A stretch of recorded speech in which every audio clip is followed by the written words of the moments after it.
श्री स्वामी समर्थ नमस्कार. आपल्या यूट्यूब चॅनलवर तुमचं खूप मनापासून स्वागत करत आहे. तुमच्या मनातील सर्व चांगल्या इच्छा स्वामी महाराज पूर्ण करो ही स्वामींच्या चरणी प्रार्थना करते आणि आजच्या नवीन व्हिडिओला सुरुवात करते. तर आज वार आहे गुरुवार, दिनांक आहे 20 नोव्हेंबर आणि आज आलेली आहे कार्तिक अमावस्या. ही जी अमावस्या आहे तर ती कार्तिक महिन्यात आल्यामुळे हिला कार्तिक अमावस्या असं म्हटलं जातं. ही अमावस्या अत्यंत महत्त्वाची मानली जाते. तर पहा, प्रत्येक महिन्यात अमावस्या तिथी येते, परंतु प्रत्येक अमावस्येचं महत्त्व हे वेगवेगळं असतं. कार्तिक अमावस्या जी आहे तर या अमावस्येच्या दिवशी स्नान करण्याला, दान करण्याला विशेष महत्त्व दिलं जातं. कार्तिक अमावस्येला माता लक्ष्मी, भगवान विष्णू यांची पूजा केली जाते. त्याचबरोबर आपले जे पूर्वज आहेत तर त्यांची पूजा देखील केली जाते. कार्तिक महिन्यामध्ये केलेले प्रत्येक धार्मिक कार्य, दान, स्नान, व्रत आणि पूजन यांना अनंत गुणित फल प्राप्त होते असे शास्त्र सांगते. विशेषतः कार्तिक अमावस्या या दिवसाचे महत्त्व दिवाळीच्या 5व्या दिवसाप्रमाणे अधिक अधोरेखित आहे. हा दिवस केवळ अंधाराचा नाही तर अंतर्मनाच्या अज्ञानाचा नाश करून प्रकाशाकडे वाटचाल करण्याचा प्रतीक आहे. या दिवशी स्नान, दान, दीपदान आणि तीर्थयात्रा करण्यास अतिशय पुण्य मानले जाते. पद्यपुराणात असं म्हटलं गेलेलं आहे की कार्तिक मासात केलेले एकच दान इतर सर्व मासातील 100 दानाच्या बरोबरीचे असते. या दिवशी केलेले दीपदान, पितृदर्पण आणि ब्राह्मण भोजन हे सर्व पितरांना मोक्ष देणारे मानले जाते. तसेच या दिवशी गंगा, यमुना, गोदावरी, नर्मदा, कावेरी अशा तीर्थांवर स्नान केल्यास जन्मजन्मांतरीचे जे पाप आहेत तर ते नष्ट होतात. अमावस्या हा दिवस आपल्या पितरांना देखील समर्पित आहे. ज्यांना आपल्याला जन्म दिला, ज्यांच्या कुळात आपण वाढलो, ज्याची परंपरा आणि नाव आपण पुढे नेत आहोत, अशा आपल्या कुळातील दिवंगत व्यक्तींचा अर्थात पितरांचा सदैव आदर करावा. शक्य तेवढी सेवा करावी आणि दर अमावस्येला त्यांच्या नावे पूजन करावे, स्मरण करावे आणि मनोभावे त्यांना वंदन करावे. त्यांच्या नावे दानधर्म केल्यास पुण्य लाभते आणि त्यांचा आशीर्वाद पुढच्या पिढ्यांनाही लाभतो. यासाठी तसेच पितृदोषातून मुक्त होण्यासाठी धर्मशास्त्राने काही उपाय दिले आहेत, ते सुद्धा आपल्याला पालन करायचे असतात. तर पहा, पितरांसाठी तर ही अमावस्या समर्पित आहे. त्याचबरोबर माता लक्ष्मी, भगवान विष्णू यांची पूजा देखील या दिवशी केली जाते. त्याचबरोबर या दिवशी काही प्रभावी उपाय केले जातात. आजच्या व्हिडिओमध्ये मी तुम्हाला अतिशय प्रभावशाली उपाय सांगणार आहे. आपल्याला आज संध्याकाळी कापूरसोबत ही एक वस्तू जाळायची आहे. जर आपण कापूरसोबत ही एक वस्तू आज संध्याकाळी अमावस्या तिथीला जर जाळली तर आपल्या जीवनामध्ये जे काही शत्रू आहेत त्यांचा नाश होऊन जाईल. त्याचबरोबर आपली जी काही प्रगती कुठेतरी थांबली गेलेली आहे ती सुद्धा प्रगती व्हायला सुरुवात होईल. आपल्या घराची, मुलांची, पतीची खूप प्रगती होईल. नकारात्मकता, वाईट शक्ती, घरामध्ये काही वास्तुदोष असेल, पितृदोष असेल, त्याचबरोबर काही दोष, इडापिडा घराला लागलेली असेल ती सुद्धा दूर होऊन जाते आणि अत्यंत सुखाचे दिवस यायला लागतात.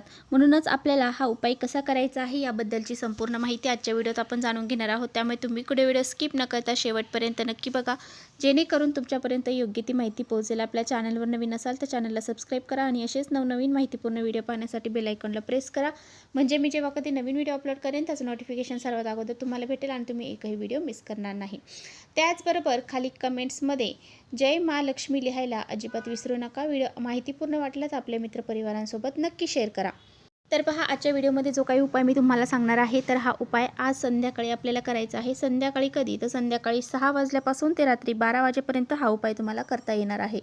जर तुम्हाला 6 ते 9 या वेळेमध्ये हा उपाय करणं शक्य झालं तर तुम्ही जास्तीत जास्त प्रयत्न करायचा आहे की याच वेळेमध्ये हा उपाय पूर्ण करण्याचा. ही जी वेळ आहे ना तर ही वेळ आपल्या घरामध्ये माता लक्ष्मी प्रवेश करण्याची वेळ आहे. घरामध्ये या वेळेमध्ये सकारात्मक लहरी खूप मोठ्या प्रमाणामध्ये जागृत असतात आणि म्हणूनच आपण ह्या वेळेमध्ये जर हा उपाय केला तर याचं फळ आपल्याला पटकन मिळत असते. जर तुम्हाला ह्या वेळेमध्ये हा उपाय करणं शक्य नसेल तर काहीच हरकत नाही, तुम्ही 6 वाजल्यापासून ते रात्री 12 पर्यंत हा उपाय करू शकता. तुम्हाला जसा वेळ असेल तसा तुम्ही करू शकता. तर पहा, हा उपाय आपल्याला का करायचा आहे. जर तुमच्या घरामध्ये सतत वाद, विवाद, क्लेश, कलह यासारख्या गोष्टी घडत असतील, सतत नवरा बायकोची भांडणे होत असतील, घरामध्ये कोणतीही गोष्ट तुमच्या मनासारखी घडत नसेल किंवा तुम्ही कोणतंही काम करायला गेले की त्यामध्ये तुम्हाला अपयश येत असेल, कोणतंही काम तुमच्या मनासारखं होत नसेल आणि तुम्ही खूप कष्ट, मेहनत करत आहात परंतु तुमच्या कष्टाला, मेहनतीला योग्य तो मोबदला प्राप्त होत नाही, म्हणजेच नशिबाची साथ तुम्हाला प्राप्त होत नसेल. त्याचबरोबर पैसा येतो पण पैसा घरातून बाहेर निघून जातो. पैसा आला की कोणत्या ना कोणत्या मार्गाने घरातून बाहेर निघून जातो. तुमच्याकडे कमाई ही ₹100 आहे आणि तुमचे जे काही खर्च आहे तर तो 200 होत असेल, तर तुमची जी काही लक्ष्मी आहे तर ती घरामध्ये स्थिर राहत नाही किंवा ती लक्ष्मी आपल्याकडून अतिरिक्त खर्च होती असं आपल्या घरामध्ये चालू असेल, ते सुद्धा दूर होण्यासाठी, त्याचबरोबर आपल्या घराची प्रगती होण्यासाठी, मुलांची प्रगती होण्यासाठी, मुलांचे भवितव्य सुधारवण्यासाठी, त्याचबरोबर आपल्या पतीची प्रगती होण्यासाठी सुद्धा हा उपाय अतिशय महत्त्वाचा आहे. तुमच्या कोणत्याही इच्छा पूर्ण होण्यासाठी हा उपाय खूप महत्त्वाचा आहे. तर चला, हा उपाय कसा करायचा आहे याबद्दलची माहिती आपण बघूया. हा उपाय आपल्याला संध्याकाळी करायचा आहे. संध्याकाळी तुम्हाला हा उपाय करण्यापूर्वी सर्वात प्रथम देवघरातील दिवा प्रज्वलित करून घ्यायचा आहे. त्यानंतर तुम्हाला धूप अगरबत्ती लावून वातावरण अगदी एकदम सकारात्मक करायचं आहे. त्यानंतरच हा उपाय जो आहे तर तो करायचा आहे. हा उपाय करण्यासाठी काय करायचं आहे तर तुम्हाला एक मातीची पंती घ्यायची आहे किंवा मग तुम्ही एखादं कापूर जाळायचं भांडं जरी घेतलं तरी चालेल. त्यामध्ये तुम्हाला मुठभर तांदूळ टाकायचे आहेत. त्या तांदळावरती तुम्हाला 5 भीमसेनी कापराच्या वड्या ठेवायच्या आहेत. 5 भीमसेनी कापराच्या वड्या ठेवायच्या आहेत. भीमसेनी कापूर नसेल तर साधा असेल तो ठेवला तरी चालेल. त्यानंतर त्या भीमसेनी कापरावर तुम्हाला 1-2 थेंब शुद्ध गाईचं तूप जे आहे तर ते टाकायचं आहे. नसेल तर नाही टाकलं तरी चालेल. त्यानंतर तुम्हाला 5 लवंग घ्यायचे आहेत. आता 5 लवंग ह्या तुम्हाला अखंड घ्यायच्या आहेत, कुठे तुटले फुटलेल्या किंवा खराब झालेल्या घ्यायचे नाही.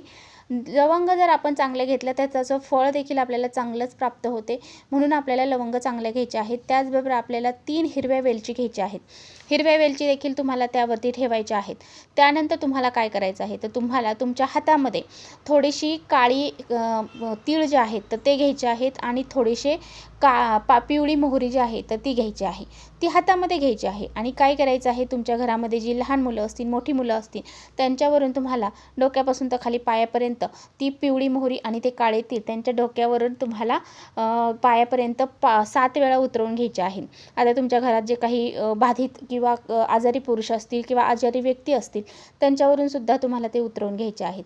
त्यानंतर तुम्हाला तुमच्या घरातील जे कर्ते पुरुष आहे त्यांची प्रगती कुठेतरी होत नसेल, ते चिडचिडेपणा करत असतील, तर त्यांच्यावरून सुद्धा तुम्हाला ह्या उतरवून घ्यायच्या आहेत. त्यानंतर काय करायचं आहे, तुम्हाला तुमचा घराचा जो मुख्य दरवाजा आहे त्यावरून सुद्धा हे जे काळे तीळ आणि ही जी पिवळी मोहरी आहे तर ती 7 वेळा उतरवायची आहे आणि त्या भांड्यामध्ये टाकायची आहे. भांड्यामध्ये टाकल्यानंतर ते भांडं तुम्हाला देवघरापाशी नेऊन प्रज्वलित करायचं आहे.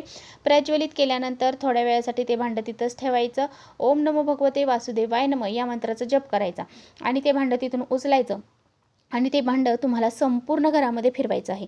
अगदी तुमचं हॉल असेल, किचन असेल, त्याचबरोबर बेडरूम असेल, सर्व ठिकाणी तुम्हाला ते फिरवायचं आहे आणि त्याचा धूर सगळीकडे फिरून झाल्यानंतर मुख्य दरवाज्यात घेऊन जायचं आहे. मुख्य दरवाज्यावरून सुद्धा फिरवायचं आहे आणि उंबरठ्याच्या मधोमध तुम्हाला ते भांडं ठेवायचं आहे.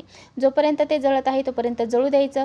त्यातलं जे राख आहे तर ती शांत झाल्याच्या नंतर, म्हणजे त्यातला कापूर शांत झाल्याच्या नंतर तुम्हाला काय करायचं आहे, त्यामध्ये थोडंसं पाणी टाकायचं आहे आणि ते जे मिश्रण आहे तर ते तुम्हाला एखाद्या झाडाखाली टाकायचं आहे. तुळस सोडून इतर कोणत्याही झाडाखाली तुम्ही टाकू शकता. अशा पद्धतीने हा प्रभावी उपाय तुम्हाला करायचा आहे. हा उपाय करत असताना अगदी मनामध्ये सकारात्मक विचार तुम्हाला करायचे आहे की माझ्या घरातली सर्व इडापिडा या कापऱ्यासोबत जळून खाक झालेली आहे. माझ्या घरामध्ये सुख, शांती, समृद्धी निर्माण झालेली आहे. माझ्या घरामध्ये पैसा हा अमाप येत आहे. माझ्या मुलांची प्रगती झाली, माझ्या पतीची प्रगती झालेली आहे आणि माझ्या घरामध्ये सर्व गोष्टी ह्या माझ्या मनासारख्या सुखसोयी मला भेटलेल्या आहेत. अशा पद्धतीने मनामध्ये विचार करायचा आहे आणि तुम्हाला हा उपाय अतिशय श्रद्धेने आणि भावनेने करायचा आहे. आपल्याला सर्वांनाच माहीत आहे, कापूर हा अत्यंत प्रभावशाली आहे. कापरामुळे घरामध्ये सकारात्मक लहरी निर्माण होतात आणि नकारात्मकता दूर करण्याचा हा एकमेव साधन म्हणून कापूर मानलं जातं. त्यामुळे आपल्याला काय करायचं आहे, कापरासोबत ह्या ज्या वस्तू तुम्हाला सांगितल्या आहेत तर त्या जाळायच्या आहेत. ज्या पद्धतीने सांगितल्या आहेत त्या पद्धतीनेच तुम्हाला करायचं आहे. तर चला, इथेच थांबवते माझा व्हिडिओ तुम्हाला थोडा जरी आवडला असेल तर नक्की लाईक करा. चॅनलवर नवीन असाल तर चॅनल सबस्क्राईब करा. परत भेटूया अशा छानशा व्हिडिओसोबत. तोपर्यंत श्री स्वामी समर्थ.